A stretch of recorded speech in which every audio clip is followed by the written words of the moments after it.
got me some bitches and I change up I come. Team, you niggas better hold on to that shit if you ain't just having it like that, man. Real talk. Save for the rainy day. No, I'm gonna save mine. Whatever. 4 days after Joshua Williams, known in Austin as Lord Josh or TX Trapper, was shot and killed outside the cottages at Northwood's gated complex on Brazoria Lane. The woman being mourned is Aaliyah Moore. She was his girlfriend, and she was the one who called 911 the night he was killed. Then, within days, community accounts began saying she was gone too. 2 people from the same circle, and less than 2 days between them, according to the accounts spreading in the community. That is what turned this from a homicide into something people in Austin started reading as a message. Before this story gets to the night Lord Josh was killed, it has to start with Aaliyah, because she's too often reduced to a detail in his story. Buy a lamb, buy a rose, and buy another lamb. I was warned, getting whips and telling my brother spin. Soon as the G like fucking fine shit, sticking dick all in the loo. Straight up down shit for the post, take pictures in the mirror. Beat her down quick, she can tapping out like on Edison Silver, 20K. These niggas, y'all trick on bitches, you can just call me the wizard. I don't play with niggas, I'ma get them gone. That's if I in your pocket, niggas living wrong. Baby thick as hell, the ass ain't even thong. Black man, they don't cheat, babe, I'm telling you, we can switch our phones. Aaliyah Moore was a young woman from Austin who built a lash business straight out of high school and earned a reputation for doing it well. She was a mother, and people who knew her described her as confident, self-made, and driven. She was Lord Josh's girlfriend, and she was present the night he died. The 911 call that brought Austin police to Brazoria Lane in the early hours of April 3, 2026 was her call. She reported that her boyfriend had been shot and was on the floor. That call, that act of reaching for help in the worst moment, is what made her the last person to have direct knowledge of what happened that night. Whether that knowledge is what got her killed, if she was killed, is the question sitting at the center of the "they wanted both dead" framing, and it is a question with no official answer. Joshua Williams was 35 years old, a father of 2, and known in Austin's street and trap circles as Lord Josh. He was not a mainstream star, but he appears to have carried real local visibility. On social media, that visibility often took the form of showing money, jewelry, and status openly. You niggas better hold on to that shit if you ain't just having it like that, man. Real talk. Save for the rainy day. No, I'm gonna save mine. Whatever. Look at this, how this how. You can't find the torch, huh? Yes, I can't find it. You f***ed up. This hoe cooked out there. "You can't find me." That was the energy he projected. And in the world he was moving through, that projection was not recklessness. It was communication. You show what you have because showing it tells people who you are and what the cost of coming for you would be. Lord Josh had been sending that message for years. According to community accounts, 3 times someone had tried to challenge it and failed. The 4th time, on the morning of April 3, 2026, they did not fail. Look at this, how this how. You can't find the torch, huh? Yes, I can't find it. You f***ed up. This hoe cooked out there. Hey, Huh? what's that you got over there, huh? You got that bad motherfucker on you? Oh, watch it. Can I have that?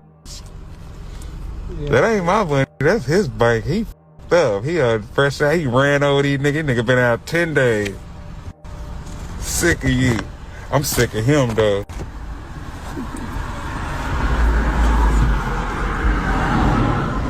I'm sick of that. Is WAPs out?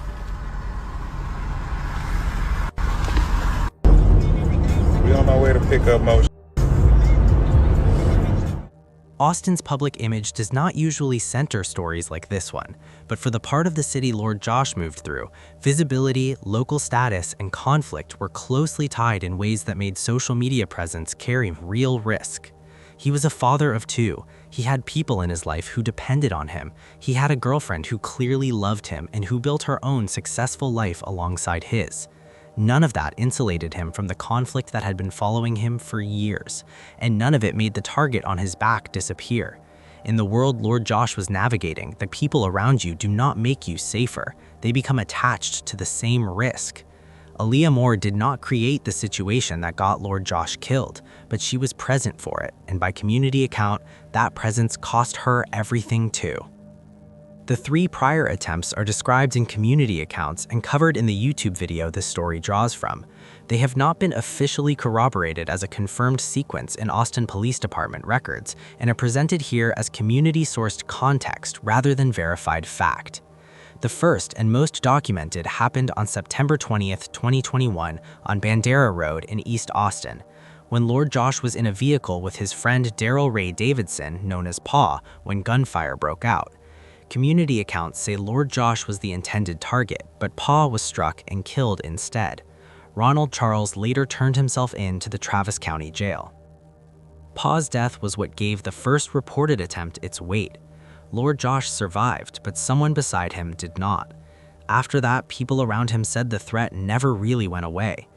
Pa died in a shooting meant for Lord Josh. The first life taken was not his. After that, a second incident in which Lord Josh was reportedly shot in the foot, an incident that did not make the news but that people around him knew about, and a third attempt that again did not reach him directly. By the time April 2026 arrived, Lord Josh had been reportedly the target of serious violence 3 times over 5 years and had survived every one. He kept posting, he kept living publicly, he kept being exactly who he had always been. The 4th attempt did not miss. Shortly before 12:45 in the morning on Friday, April 3, 2026, Austin police received multiple 911 calls reporting gunshots on Brazoria Lane near the cottages at Northwoods. One of those callers was Aaliyah Moore. She reported that her boyfriend had been shot. Officers arrived and found Joshua Williams with apparent gunshot wounds, and he was pronounced dead at 1:09 in the morning. According to community and reporting accounts, his money and jewelry were still on him, which is why many people immediately believed robbery was not the motive. In Northwest Austin. This happened early this morning on Brazoria Lane near Lakeline Boulevard and 183. And that's where we find KVU's Michael Courier, who joins us now with the latest. What can you tell us? And good morning, Michael. Brian, Yvonne, good morning. Yeah, this is the 18th homicide investigation that is taking place according to police. And the investigation is taking place at a gated community, which you see behind me, which is called the Cottages. Now, it has been very quiet since we arrived here. We have seen within the past 5 minutes about 3 more police vehicles make their way through that gated community. As around 12:43 a.m., according to Austin police, they say there were multiple calls to 911 of people hearing shots. Police arrived to this neighborhood at around 1:09 a.m., finding what they say was a 35-year-old man. Now, they do say that nobody is in custody and there is no known suspect at this time. Police believe this is an isolated incident with no threat to the community. Now, at this point in the investigation, police are still contacting and speaking with neighbors that are there in this gated community at the Cottages. They are also really searching the area, canvassing the area, making sure that they didn't miss anything.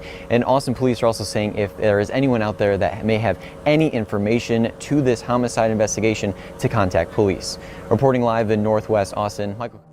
Austin Police Department classified the killing as Austin's 18th homicide of 2026. They described it as an isolated incident with no ongoing public threat. No suspects were named, no motive was publicly confirmed. APD issued a formal press release on April 6th requesting doorbell and surveillance footage from 11:30 in the evening on April 2nd through 1 in the morning on April 3rd.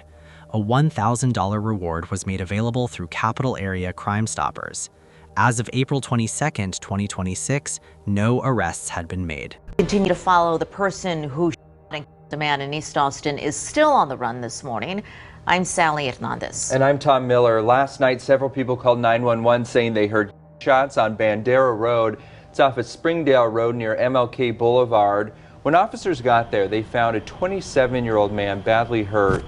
They tried to save his life, but police say they weren't successful. Officers have not said what could have led up to this. but they are asking for people to be on the lookout there. And by KXAN's count, this is Austin's 63rd homicide this year. Just a week ago, we were at 60, so we've had 3 within the last week. The previous record for most homicides in 1 year in Austin was back in 1984. Well, Austin police identified the man last week in Northwest Austin. Police say someone 35-year-old Joshua Williams in a gated community on Brazoria Lane near Lakeline Boulevard and Highway 183, but no arrests have been made. So detectives are now asking anyone who lives in that area to share video they may have between 11:30 p.m. on Thursday and 1 in the morning on Friday. Police believe it is possible the drove around the neighborhood while trying to leave. So if you happen to have videos that could help investigators, send them to the Austin Police Department. The 48 hours after Lord Josh was killed are when the story becomes most contested and most difficult to assess accurately. Aaliyah Moore had made the 911 call. She was the person who told police what had happened on Brazoria Lane. By community accounts, widely shared on social media and YouTube, but unconfirmed in any official police report or mainstream Austin news outlet as of April 22, 2026, Aaliyah was dead within 48 hours of Lord Josh. The cause of her death is disputed even in community sources. Some say she obtained a firearm after the shooting, possibly her father's, possibly for protection. Some say she took her own life.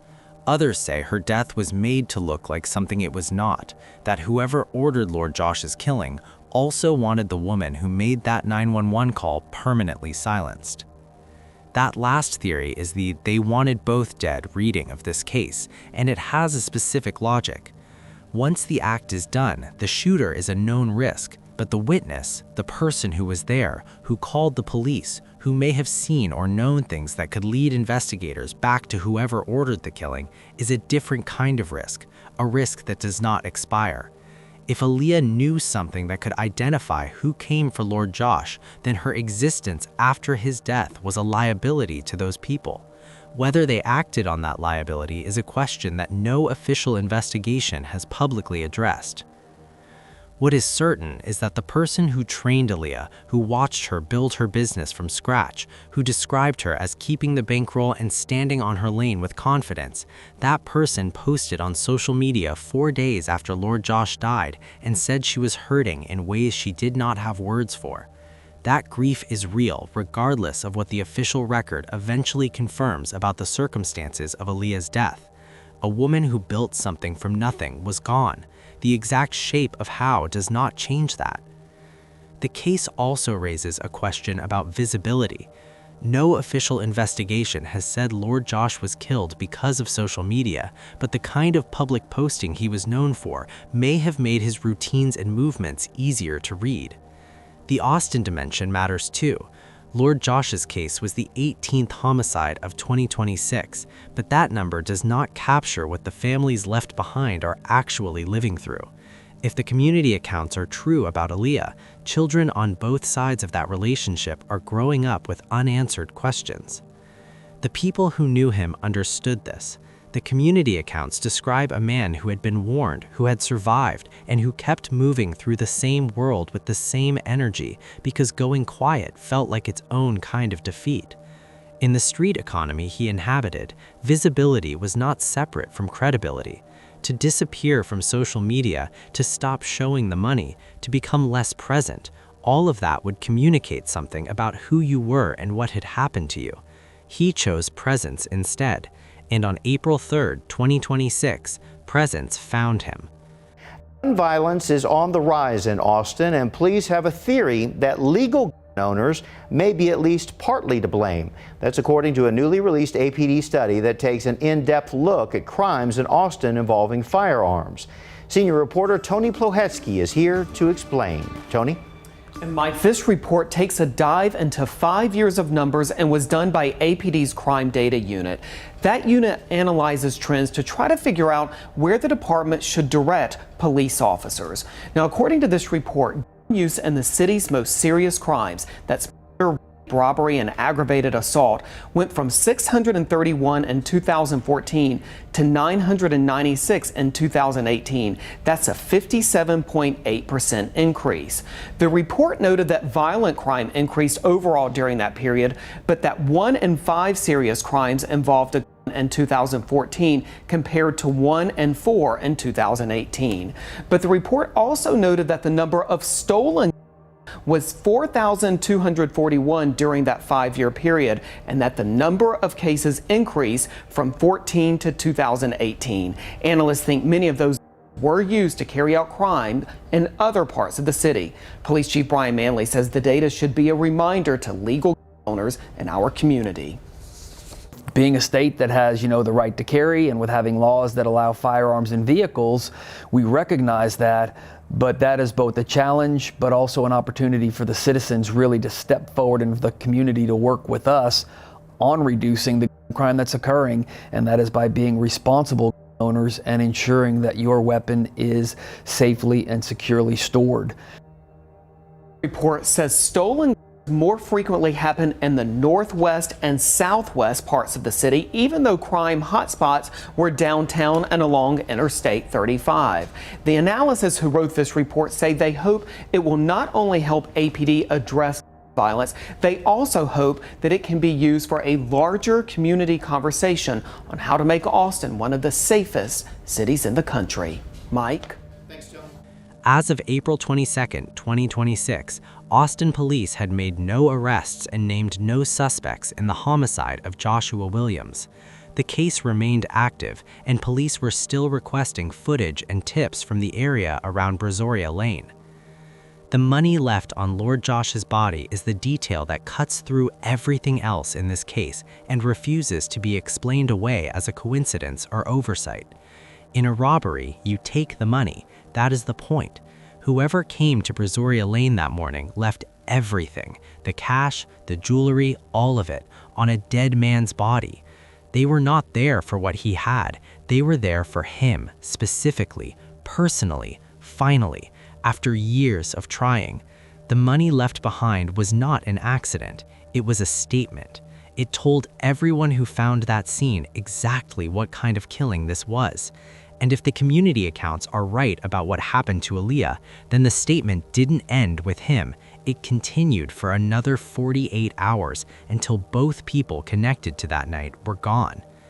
Aaliyah Moore's death has not been officially confirmed, addressed, or publicly linked to Joshua Williams's case by the Austin Police Department or any mainstream news outlet as of the same date. It exists in the space between community knowledge and official record, a space that is familiar in cases like this, where the people closest to the situation are living with information the official investigation has not yet caught up to or confirmed. Police were also offering a reward for information leading to an arrest. Whether that would be enough to move someone to speak was still unknown. Austin's homicide clearance rate has been high in recent years. The department cleared 100% of the 75 homicides committed in 2023, a number that represents real investigative work on real cases. But clearance rates are aggregate statistics that don't speak to any specific family waiting for a specific answer. The 18th homicide of 2026 is still open. The person or people who killed Joshua Williams are still unidentified in the public record, and the questions around what happened to Aaliyah Moore have no official home, no case number, no investigation that the public is aware of, no acknowledgement from law enforcement that there is anything to investigate at all. That gap between what the community knows and what the official record reflects is where these families are living. Joshua Williams was 35 years old. He survived 3 attempts and kept moving through the world the way he always had. Aaliyah Moore built a business from nothing and was loved deeply by the people who knew her. Both are gone, according to community accounts, within 48 hours of each other. Neither death has produced an arrest. The families they left behind, the children, the friends, the people hurting in ways they don't have words for, are still waiting for answers the official record has not provided. If you have any information about what happened on Brazoria Lane on April 3rd, contact the Austin Police Department or Capital Area Crime Stoppers. These families deserve answers. Lord Josh kept the bankroll visible. Aaliyah always kept the bankroll too. That's what her friend said about her. Two people in the same circle, both known for building and having something, both gone within 48 hours of each other. The money left on Lord Josh's body was a message. It said, "We did not come for what you have, we came for you." And if the community is right about what happened to Aaliyah, then the message continued past him. It reached the woman who called the police on his behalf. It reached the person who was simply trying to get help for someone she loved. Whatever the official investigation eventually determines, that is the shape of what the community believes happened here. And until there are arrests, until there are charges, until a courtroom finally speaks, it's the shape that the families of Joshua Williams and Aaliyah Moore are living inside every day. Do you think this was coordinated from the start, or two separate situations that collided in the same 48 hours? Drop your thoughts in the comments, and the next video is already on your screen.